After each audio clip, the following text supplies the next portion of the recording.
नमस्कार दोस्तों, राधे राधे। जय माता दी। कैसे हो आप सब? आशा करती हूँ कि माता रानी की और राधे रानी की कृपा से आप सब अच्छे से होगे और खुश होगे, स्वस्थ होगे। तो मित्रों, ये नवरात्रि का जो अभी पर्व चल रहा है, ये 9 देवियों को अर्थात 9 कन्याओं को समर्पित होता है। कन्या पूजन से हमारे सारे दुख व कलेशों का नाश होता है। यहाँ तक कि पितृ दोष, मंगल दोष, राहु केतु दोष, शनि दोष, यहाँ तक कि काल सर्प युग जो होता है कुंडली में, तो कन्या पूजन से वह भी शांत हो जाता है। तो दोस्तों, इस बार माता रानी हाथी की सवारी पर आई हैं और जो अत्यंत शुभ एवं मंगलदायी माना जाता है। मित्रों, इस बार नवरात्रि पर्व 15 अक्टूबर से शुरू होकर 23 अक्टूबर को समाप्त होगा। ऐसे में 24 अक्टूबर को दुर्गा विसर्जन होगा। मित्रों, नवरात्रि की अष्टमी तिथि 22 अक्टूबर को व नवमी तिथि 23 अक्टूबर को है और इन तिथियों में कन्या पूजन का विधान है। ऐसे में आप दोनों तिथियों में कन्या पूजन अवश्य करें। दोनों का मतलब या तो अष्टमी को या नवमी को। कन्या पूजन से हमें माँ की कृपा प्राप्त होती है और दुख व दरिद्रता का नाश भी होता है। तो दोस्तों, नवरात्रि में कन्या पूजन करते समय हमें कुछ सावधानियां भी रखना चाहिए और आवश्यक भी है। जैसे कि कन्याओं को भोजन ग्रहण करवाने के लिए कन्याओं को हाथ जोड़कर, उनके पैर छूकर घर में लाना चाहिए। फिर उनको आसन पर बिठाकर कुमकुम से तिलक करें, फिर उनको भोजन करवाएं। देखिए, ये कन्या कम से कम 1 साल और ज़्यादा से ज़्यादा 10 साल तक की होना चाहिए, क्योंकि इन्हीं कन्याओं को माँ के रूप में हम देख सकते हैं। इससे बड़ी कन्या नहीं होनी चाहिए। और जब हम कन्या भोज करवाते हैं तो हमें उनको भोजन करवाने के कुछ देर पहले उनको निमंत्रण देना चाहिए और फिर उनको हाथ पकड़कर उनको लेकर आना चाहिए। ठीक है ना? तो उनको फिर जब हम लेकर आए तो उनको आसन पर बिठाकर उनको कुमकुम से तिलक करें, फिर उनको भोजन करवाएं। पर याद रहे कि कन्याओं की थाली में ना 3 पूड़ी कभी नहीं रखना चाहिए। 3 पूड़ी या 3 रोटी, क्योंकि 3 की जो गिनती होती है वो अशुभ मानी जाती है। क्योंकि ऐसी जो चीज़ें हैं, 3 की गिनती किसी जैसे किसी की मृत्यु भोज में या ऐसी जगह पर, अशुभ जगह पर इस्तेमाल की जाती हैं। तो 3 पूड़ी कभी नहीं रखें। और उनके भोजन में हलवा, पूड़ी, चने वगैरह खिलाना चाहिए।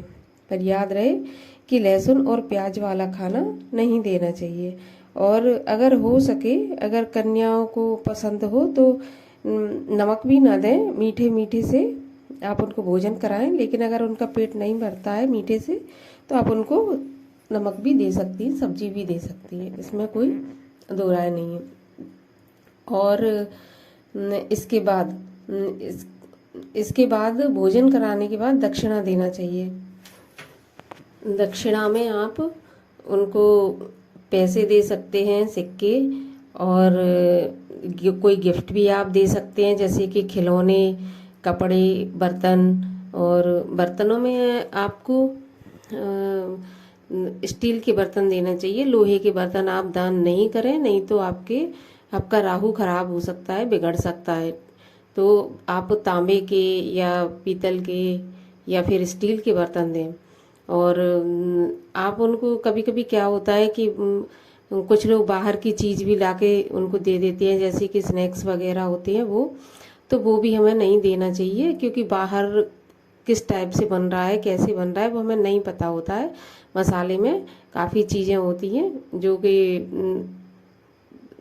उसमें व्रत में नहीं खा सकते हम, या फिर कन्याओं को नहीं दे सकते।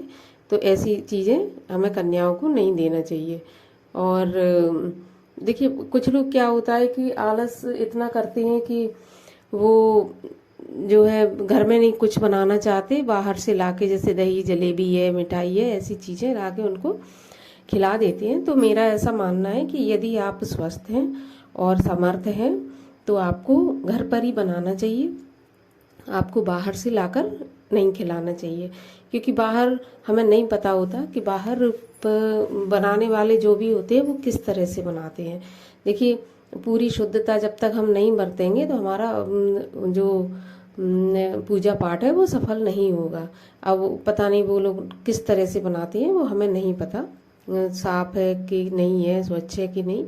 तो बाहर से लाकर नहीं कराना चाहिए भोजन। हाँ, यदि आप असमर्थ हैं और आप नहीं बना सकते, बीमार हैं या कुछ भी है, तो आपको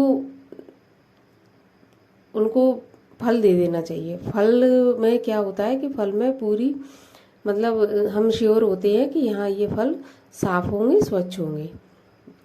तो इस तरह से उनको दक्षिणा देकर और उनके पैरों पर सर झुकाकर उनको उनसे आशीर्वाद लेकर उन्हें विदा करना चाहिए। इसके बाद यदि और भी कुछ नवरात्रि में चीज़ें हैं जो अगर होती हैं आपके साथ, तो आपको अपने आप को सौभाग्यशाली मानना चाहिए। जैसे कि अगर आपको गाय दिखती है, गाय आपके दरवाजे पर आती है, तो आप उसको रोटी खिलाएं, उसको टीका लगाएं और उसकी पूजा करें, क्योंकि गाय का आना भी घर में शुभ माना जाता है। और इसके अलावा भी अगर आपके द्वार पे कोई याचक आ जाता है, कोई भिक्षुक आ जाता है, तो हमें उसको भी खाली हाथ नहीं लौटाना चाहिए। कुछ ना कुछ उसको दक्षिणा देके या खाना देकर उसको संतुष्ट करके ही घर से रवाना करना चाहिए। ऐसा नहीं है कि हम उसको घर से भगा दें, मतलब दरवाजे से अपने से, तो इससे भी माता का प्रकोप हो सकता है। तो ये कुछ बातें ऐसी होती हैं कि देखिए, अगर हम पूजा पाठ करते हैं और उसमें अगर नियम नहीं होते हैं तो फिर वो पूजा पाठ उस तरह से असर नहीं करता जिस तरह से कि हम चाहते हैं। तो अगर हमें चाहिए कि पूजा पाठ अच्छे से असर करे तो हमें बहुत अच्छे तरीके से, और कन्याओं का पूजन तो ऐसा है कि आप सारे पूजा पाठ, आपने व्रत नहीं किया कोई बात नहीं, आपने पूजा पाठ नहीं की कोई बात नहीं की, लेकिन अगर आपने श्रद्धा से कन्याओं को भोज करा दिया तो आप ये समझिए कि आपको 100 यज्ञों का फल मिल गया। क्योंकि कन्याओं को देवी का ही रूप हमें मानते चले आए हैं और मानना भी चाहिए, क्योंकि वे देवी का ही रूप होती हैं। तो मैं तो ये चाहूँगी कि श्रद्धा से सभी लोग अपने घर में जितनी भी हो सके 1 से 9 के बीच में, उम्र भी 1 से 9 हो और संख्या भी उनकी 1 से 9 हो, उनको बुलाएं, भोज कराएं और माता का आशीर्वाद भी